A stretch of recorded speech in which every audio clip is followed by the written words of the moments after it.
आचार संहिता उल्लंघन करने पर परिवहन मंत्री गोविंद सिंह राजपूत पर मामला हुआ दर्ज। जोबट थाने में रजिस्टर हुई एफआईआर। 6 बजे के बाद भी कर रहे थे चुनावी सभा। अनूपपुर में पेट्रोल के रेट पहुंचे 120 के पार। बढ़ते दामों से अनूपपुर का आदिवासी जनजीवन बुरी तरह प्रभावित। तेल के बढ़ते दामों से अन्य सुविधाओं पर भी पड़ रहा महंगाई का सीधा असर। बागली में कांग्रेस कार्यकर्ताओं ने पकड़ा देसी शराब से भरा पिकअप वाहन। कांग्रेस ने भाजपा पर लगाया शराब बंटवाने का आरोप। कांग्रेस और भाजपा कार्यकर्ता आपस में भिड़े।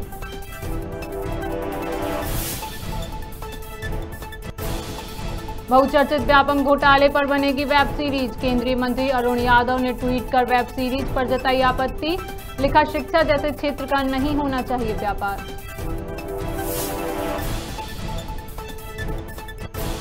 मंदसौर में प्रेम प्रसंग के चलते की आत्महत्या। मृतक का मौत से पहले का वीडियो आया सामने। लड़की के घर वालों पर झूठे मामले में फंसाने का लगा रहा आरोप।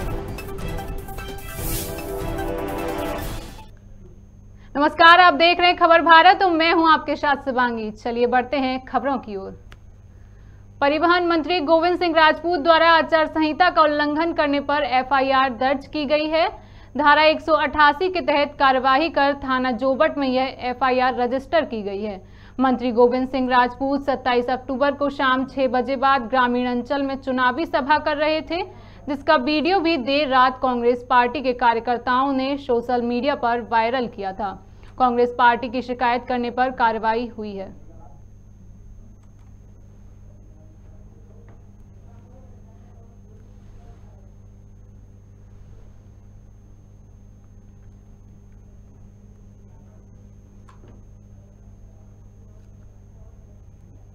मध्य प्रदेश के अनूपपुर जिले में पेट्रोल डीजल सबसे महंगे दामों में बिक रहा है। अनूपपुर में पेट्रोल 120 रुपए के पार पहुंच चुका है। पेट्रोल के दाम 120 रुपए 55 पैसे तो डीजल 109 रुपए 63 पैसे दर्ज हुआ। किसान धान कटाई, गेहूं की बुवाई सभी कार्य ट्रैक्टर के माध्यम से करते हैं। पेट्रोल डीजल के दामों के कारण अनूपपुर जिले की आदिवासी क्षेत्र में जनजीवन पूरी तरह प्रभावित हो गया है। साथ ही किराना, सब्जी, ट्रांसपोर्टिंग जैसे कई अन्य सुविधाओं पर महंगाई का सीधा असर पड़ रहा है।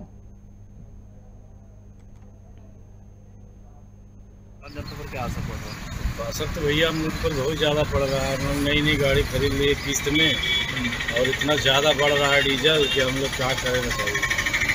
लेके फंस गए। रोज़ बढ़ रहा है। वो ऐसा दिन नहीं कि जो पेट्रोल और डीजल का रेट ना बढ़ता। अफजल अहमद। सीधा असर आम जनता पर पड़ रहा है और आम जनता महंगाई की वजह से उनकी कमर टूट रही है। किसानों पर तो सीधा प्रभाव पड़ रहा है। आज के समय में किसान हमारे अनूपपुर जिले में धान की कटाई, गहाई, ये सब ट्रैक्टर के माध्यम से, डीजल के माध्यम से ही होता है, जिसका सीधा असर किसानों पर देखा जा रहा है। आम जनता सीधा ही आरोप लगा रही है कि यही सरकार की वजह से पेट्रोल और डीजल के दाम बढ़ रहे हैं। अलीराजपुर जिले के बागली में देसी शराब से भरा पिकअप वाहन कांग्रेस नेता ने पकड़ा है। वहीं वाहन को छुड़वाने के लिए भाजपा के कार्यकर्ता पहुंचे, जिसके बाद आपस में ही दोनों दलों के कार्यकर्ता भिड़ गए। कांग्रेस ने आरोप लगाया कि चुनाव में बांटने के लिए भाजपाई अवैध रूप से देशी शराब ले जा रहे थे, जिसके बाद कांग्रेस कार्यकर्ताओं ने बागली विधानसभा के चापड़ा के श्यामनगर में देशी शराब पकड़ी।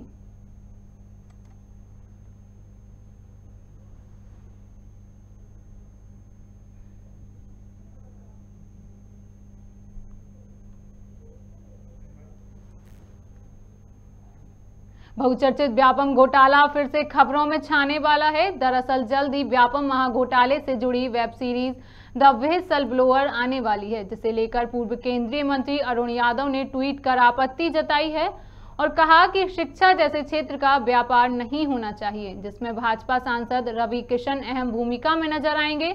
आपको बता दें कि द व्हिसल ब्लोअर के नाम से जल्द ही सोनी लिव पर यह वेब सीरीज आने वाली है।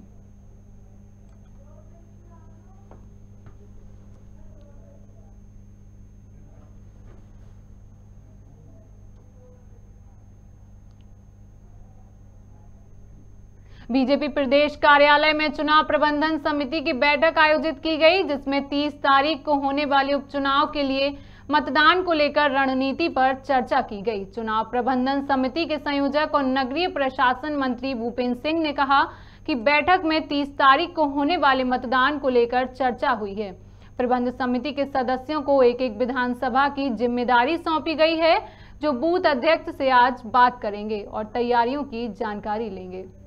जो पार्टी एक परिवार पर चलती एक कंपनी है, उस पार्टी के लिए इन सब चीज़ों का कोई मायने नहीं होता। ये सब चीज़ें भारतीय जनता पार्टी में पहले से हैं और हम सब लोग इसका पालन करते हैं।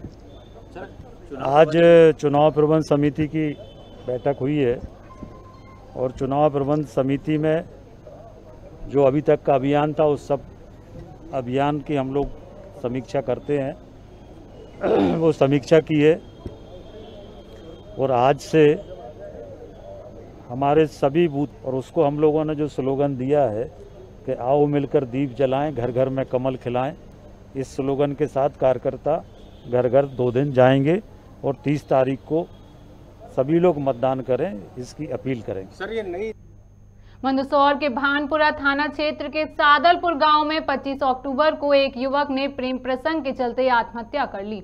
आत्महत्या के पहले युवक ने एक वीडियो बनाया जिसमें मृतक सुनील ने प्रेमिका के परिजनों द्वारा बलात्कार के मामले में फंसाने की धमकी देने का आरोप लगाया है। बताया जा रहा है कि मृतक सुनील पाटीदार का एक लड़की से प्रेम प्रसंग चल रहा था। आत्महत्या के एक दिन पहले 24 अक्टूबर को भी मृतक सुनील के साथ लड़की के रिश्तेदारों ने मारपीट कर रेप के केस में फंसाने की धमकी दी थी। इसी से आहत होकर 25 अक्टूबर को युवक ने आत्महत्या कर ली। पुलिस मामले की जांच में जुट गई है। आज कारूलाल ने मांगीलाल ये तो मारे ऊपर बलात्कार को केस लागनो चेहरा कारूलाल आए तो मारे पास न उन्हें की गयो कि मारे ऊपर बलात्कार को केस लाग के मो हेमो को मारनो चेहरा ही सब मिली ने तो प्लीज माँ सबको ध्यान रखिए। माँ मम्मी पापा को सबको न उन्हें की गयो कि माँ मम्मी पापा की इज्जत का काकरा करना चाहिए सबके सामने। था सभी यादें मारे सब अपना सब दोस्त याद है कि मैंने ऐसा कहीं नहीं करी छोरी के अंडे तो प्लीज़ माँ मम्मी पापा की हेल्प कर जो सब मिली ने वहाँ के कहीं नहीं होना चाहिए क्योंकि भी तो वक्त मानना का टेढ़िया है।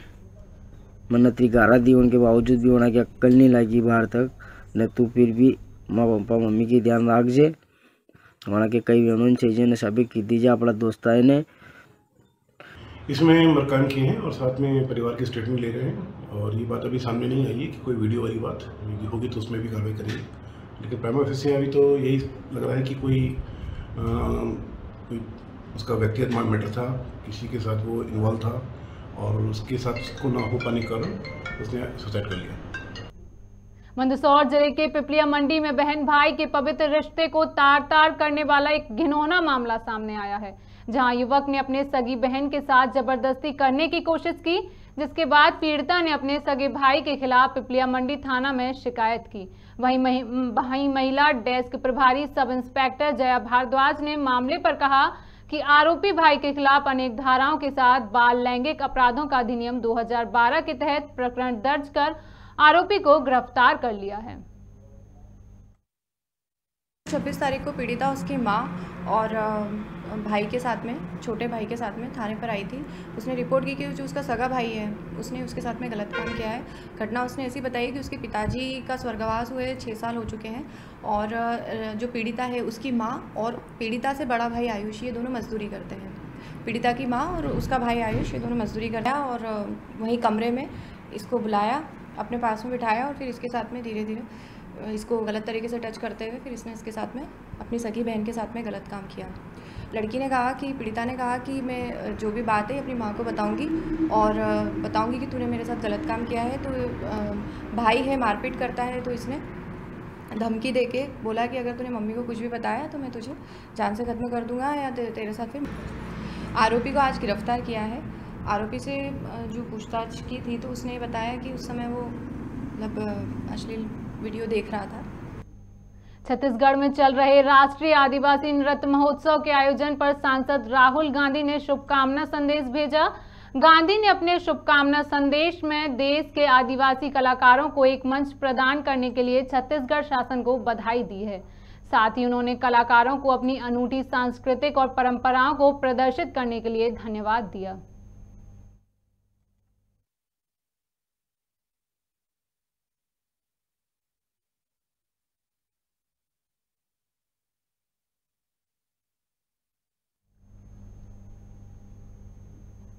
बैरसिया में रामादलन संगठन ने तहसीलदार सुनील शर्मा से देवी देवताओं के चित्र वाले किसी भी प्रकार की पटाखे को बेचने पर प्रतिबंध लगाने की मांग करते हुए ज्ञापन सौंपा। साथ ही संगठन ने व्यापारी बंधुओं से भी ऐसे पटाखे और सामग्री को नहीं बेचने की अपील की। वहीं इस मौके पर रामादलम के संस्थापक योगेश शर्मा, मनोज श्रीवास्तव, दिनेश साहू, नगर संयोजक अजित सोनी, नीरज सागर के साथ अन्य सदस्य मौजूद रहे। रामादलम की ओर से हम सभी पटाखा व्यापारियों को ये बता देना चाहते हैं कि वह देवी देवताओं के चित्र वाले कोई भी पटाखे मार्केट में बेचने के लिए ना लाए, अन्यथा रामादलम आपको ये चेतावनी देता है कि आपको रामादलम की ओर से विरोध का सामना करना पड़ेगा और हम ऐसी सभी दुकानों का भरपूर बहिष्कार करेंगे।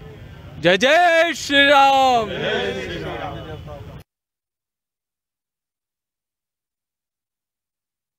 विकासखंड में एक ऐसा स्कूल है जहां प्यून से लेकर शिक्षक तक की जिम्मेदारी नैनीहाल बच्चों को उठानी पड़ती है। इस स्कूल में दुर्दशा का आलम है कि यहां शिक्षक कई दिनों तक स्कूल नहीं आते हैं और आते भी हैं तो बच्चों को मध्याह्न भोजन कराकर चले जाते हैं। ऐसा इस स्कूल में पढ़ने वाले बच्चों का कहना है। देखिए ये विशेष रिपोर्ट।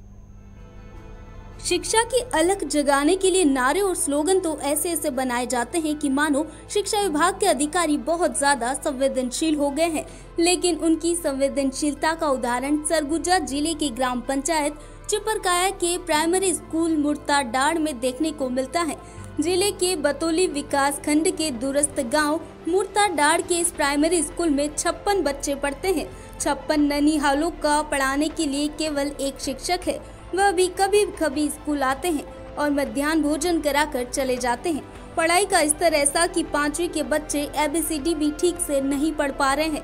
वनांचल क्षेत्र में संचालित इस स्कूल में शिक्षकों की मनमानी के कारण परिजन भी अपने बच्चों के भविष्य को लेकर चिंतित है और वो ये मान रहे हैं कि शिक्षक के स्कूल नहीं आने से बच्चों की पढ़ाई पर असर पड़ रहा है। नहीं आते हैं। कौन नहीं आता है? मानसा सर। क्या नहीं आते हैं? एक दिन आकर करके आते हैं, पता नहीं क्यों नहीं आते हैं। तो कैसे पढ़ते हो तुम लोग? मिडिल का सर पढ़ाते हैं। क्या चाहते हो आप लोग? पढ़ना। नहीं आते हैं। एक पता नहीं सर, एक भी नहीं आते हैं। वो सर लोग पढ़ाते हैं सर हम लोग को, मिडिल में का सर 2-3 दिन में आते हैं सर। फिर क्या करते हैं? चावल निकाल के फिर चले जाते हैं। गुरुजी चाहते हैं सर। गुरुजी आते हैं तो क्या करते हैं? लगा के कागज बनाते हैं सर, वहाँ फिर चावल निकाल के चल जाते हैं। मिडिल में का सर पढ़ाते हैं। तो रोज पढ़ाते हैं? जी। क्या क्या? तो तुम लोगों को तो ABCD भी नहीं आता है, तो क्या पढ़ाते हैं? जोड़ घटा। तो जोड़ घटा आता है? जी। तो तुम लोग के गुरुजी नहीं आते हैं? नहीं। कितना ठे गुरुजी है? एक ठो। तो कब आता है वो? एक दिन का आतर में आते हैं। और पढ़ाते हैं कि नहीं पढ़ाते हैं? नहीं। तो क्या करते हैं आके कागज में बनाते हैं। और ये शिक्षक के चलते हो गया। और पहले तो हुआ ये कोरोना काल है, कोरोना काल में क्या करें करके फिर स्कूल खुला। स्कूल खुलने के बाद एक शिक्षक थे, शिक्षक के पास आके बैठे जो सर कैसे किया जाए करके, बोले जो भाई शिक्षक मांग कीजिए आप लोग। फिर मांग किए। वो शिक्षक भी ऐसे हैं जो कभी दारू पी के लेट जाते हैं घर में और कभी आते हैं तो खाली चावल निकाल के फिर चले जाते हैं। क्या नाम है गुरुजी का? मानसा है सर। कहाँ रहते हैं वो? गोविंदपुर में रहते हैं। प्राइमरी स्कूल मुर्ताडाड़ की इमारत जर्जर है। बरसात के दिनों में कई छत न ढह जाए जिससे बच्चों को नुकसान हो, इसलिए बच्चों की पढ़ाई के लिए माध्यमिक विद्यालय का एक कमरा दे दिया है। लेकिन यहाँ एकमात्र शिक्षक कभी कभी स्कूल आते हैं। गांव के मुखिया और परिजनों को बच्चों के भविष्य की चिंता हुई तो शहर पहुंचकर इस शिक्षक के प्रति कलेक्टर और जिला शिक्षा अधिकारी को ज्ञापन सौंपा है और नए शिक्षक की मांग की है। प्राइमरी स्कूल जो संस्था है सर, वहाँ स्कूल जर्जर हुआ है। बरसात के लिए वहाँ पर बोले कि कहीं भी छत गिर सकता है, तो इसलिए बच्चों को सुविधा के देखते हुए हम लोग मिडिल स्कूल में एक रूम दे दिए हैं और यहीं पर बच्चे लोग आते हैं और अपना अध्यापन करते हैं। फिर तो नहीं आते हैं, कभी कभी आ भी जाते हैं, इस टाइप से आते हैं। माने एक टीचर हैं मात्र, रहने के लिए 57 बच्चे हैं, परेशानी है, जनरल बच्चे हैं और यहाँ पर गुरुजी का कमी है। सर शिक्षक की कमी है और 57 दर्ज संख्या है प्राइमरी स्कूल में, और इसमें जो है एक भी शिक्षक आ नहीं रहे हैं। इस समस्या को देख करके मैं कल जो है कलेक्टर साहब या जिला शिक्षा अधिकारी तक जो मैं आवेदन दिया हूँ। नहीं आ रहे हैं, केवल मध्याह्न भोजन खिला करके चल देते हैं, चावल निकाल करके जो है चले जाते हैं। प्राइमरी जो है एकदम जर्जर हो चुका है। इसलिए हम लोग अपना सोच विचार करके जो ताकि बरसात में वहाँ क्लास लगाने के लिए परेशानी जा रहा था, इसलिए मिडिल स्कूल में ही जो है क्लास लगवा रहे हैं प्राइमरी को। तो प्राइमरी में मरम्मत वगैरह के लिए नहीं मांग की है क्या? कई बार मांग किए और नहीं हो पाया ना। वहीं जब प्राइमरी स्कूल के नशे में धुत हेडमास्टर से बात करने की कोशिश की तो शिक्षक ने कुछ भी बोलने से मना कर दिया है। जब हमने इसकी शिकायत जिला शिक्षा अधिकारी से की तो मामले में जांच कर कार्रवाई करने की बात कही है। नाम है आपका सर? सर मेरे को बोल रहे हैं सर कि आपका क्या नाम है सर? बता दीजिए नाम तो बताइए। मेरे को बोल रहे हैं। और काहे स्कूल नहीं गए आज? मेरा तबीयत खराब है। अच्छा, क्या नाम है आपका? नाम तो बता दीजिए। कौन से स्कूल में पढ़ाते हैं उसको बताइए। मेरा तबीयत खराब है, मैं अभी बोलने में असमर्थ हूँ। अच्छा, बोल भी नहीं पाएंगे आप? जी। तो अच्छा गुरुजी सच सच बताइए, कितना बोतल पिए? नहीं पिया हूँ। नहीं पिया? अरे बता दीजिए। मेरा तबीयत खराब है। एक बोतल की 2 बोतल? नहीं पिया हूँ मैं। नहीं कुछ नहीं पिया। तो काहे नहीं गए आज? नहीं पिया हूँ। मेरा तबीयत नहीं गए आप? मेरा तबीयत खराब है। तो क्या कार्रवाई करेंगे आप? मैं इसकी कल ही जांच कराता हूँ और जांच कराने के बाद HM पे मैं कार्रवाई करता हूँ और वहाँ एक शिक्षक और अटैच करने की व्यवस्था देख लेता हूँ। कल ही एक अतिरिक्त शिक्षक को मैं अटैच करता हूँ और इसकी जांच करवा लेता हूँ। अपनी पगार बढ़ाने और नियमितीकरण को लेकर सड़कों में उतरने वाले शिक्षकों को अब भले ही बढ़ी हुई पगार मिल रही हो, लेकिन उसके बावजूद आदिवासी क्षेत्र के बच्चों को पढ़ाने में इस कदर बेईमानी समझ से परे है। बहरहाल सब बच्चे पढ़ें और सब आगे बढ़े जैसे नारे दीवारों में लिखवाकर अपने आप को शिक्षा और छात्र छात्राओं के प्रति संवेदनशील बताने वाले अधिकारी ऐसी स्कूल में महीने में 1-2 बार भी बिना बताए पहुंच जाए तो शायद ही नौनिहालों के भविष्य से खिलवाड़ होने से बच पाएगा। खबर भारत के लिए सरगुजा से वशिष्ठ दास महंत की रिपोर्ट। प्रसिद्ध गांधीवादी विचारक और पद्मश्री अवार्ड से सम्मानित डॉक्टर SN सुब्बा राव का बुधवार की सुबह निधन हो गया। डॉक्टर सुब्बा राव का पूरा जीवन समाज सेवा को समर्पित रहा है। मूल रूप से बेंगलुरु से जुड़े हुए सुब्बा राव ने ही 1972 में नामचीन डकैतों का आत्मसमर्पण करवाया। उन्होंने कुख्यात डकैत मोहन सिंह, माधो सिंह सहित 654 डकैतों का आत्मसमर्पण करवाया। उनके निधन पर सामाजिक और राजनैतिक दिग्गजों ने दुख जताया है। महान गांधीवादी विचारक डॉक्टर SN सुब्बा राव के निधन का दुख कई हस्तियों ने जताया है। सुब्बा राव वर्ष 2006 में उच्च शिक्षा उत्कृष्टता संस्थान भोपाल में मुख्य अतिथि और मुख्य वक्ता बनकर आए थे। सफेद शर्ट और खाकी निकर पहनने वाले सुब्बा राव सहजता और सरलता के परिचायक रहे हैं। सुब्बा राव एक ओजस्वी वक्ता भी थे, जिनकी रगों में सिर्फ राष्ट्रभक्ति का खून बहता था। उन्होंने हमेशा निस्वार्थ भाव से समाज सेवा और सामाजिक उत्थान को अपना लक्ष्य बना लिया था। उन्होंने कभी अपने उसूलों से समझौता नहीं किया। डॉक्टर सुब्बा राव 13 वर्ष की उम्र में आजादी के आंदोलन में हिस्सेदारी करके जेल गए थे। महात्मा गांधी के विचारों के प्रभाव में वे जीवनदानी बने। उन्होंने सारा जीवन सादगी से बिताया है। उन्होंने मुरैना जिला के जोरा में अपना आश्रय बनाया। वे आसपास के जिलों के आदिवासियों को शिक्षित, संगठित और जागृत करने के लिए निरंतर कार्यरत रहे हैं। जब पहला दस्यु समर्पण हुआ था, जिसमें आचार्य विनोबा भावे की भूमिका थी, उसमें भी सुब्बा राव ने प्रमुख भूमिका अदा की थी। बाद में जयप्रकाश के समक्ष जो आत्मसमर्पण उस समय के दस्युओं ने किया, उसमें भी स्वर्गीय सुब्बा राव की भूमिका रही है। उन्होंने अपने जीवन काल में कुल 654 डकैतों का आत्मसमर्पण कराकर उन्हें मुख्य धारा में लाने का काम किया है। प्रोफेसर आनंद वर्धन शर्मा डॉक्टर सुब्बाराव को याद करते हुए कहते हैं कि भारतीय युवाओं के प्रेरणा स्रोत, प्रसिद्ध गांधीवादी विचारक डॉक्टर S.N. सुब्बाराव, जिन्हें सभी लोग प्यार से भाई जी के नाम से बुलाते थे, उनका 92 वर्ष की अवस्था में निधन हो गया।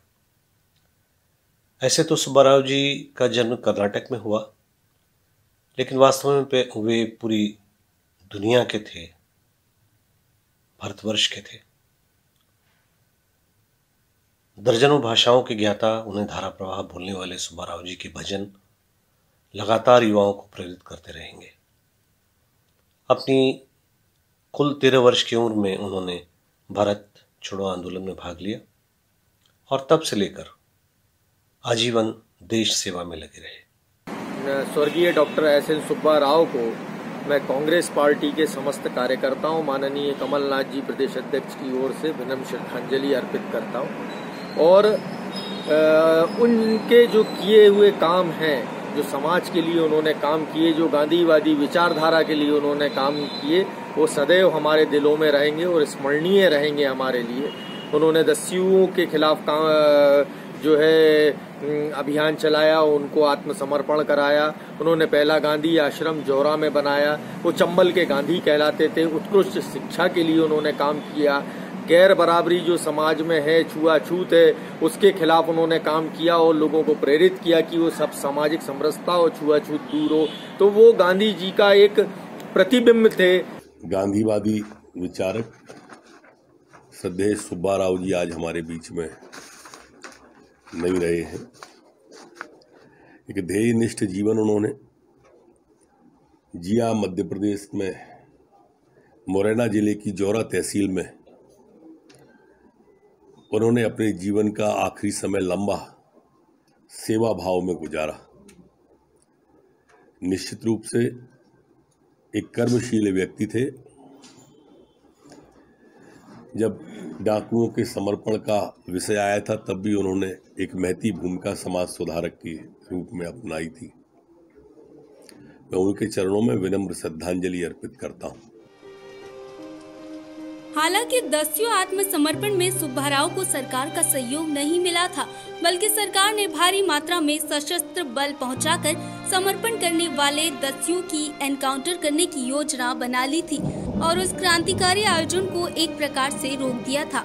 लेकिन सुब्बाराव ने उस आयोजन में हिस्सेदारी की और भूमिका अदा की। सुब्बाराव अपने समय का बेहतर प्रबंधन करते थे और शायद ही कभी खाली बैठे हो। 92 वर्ष की आयु में भी वह बेहद सक्रिय थे और देश के युवाओं से लगातार जुड़े रहते थे। उनके दुखद निधन पर खबर भारत परिवार डॉक्टर सुब्बाराव को भावभीनी श्रद्धांजलि अर्पित करता है। फिलहाल बुलेटिन में इतना ही। मुझे दीजिए इजाजत। नमस्कार।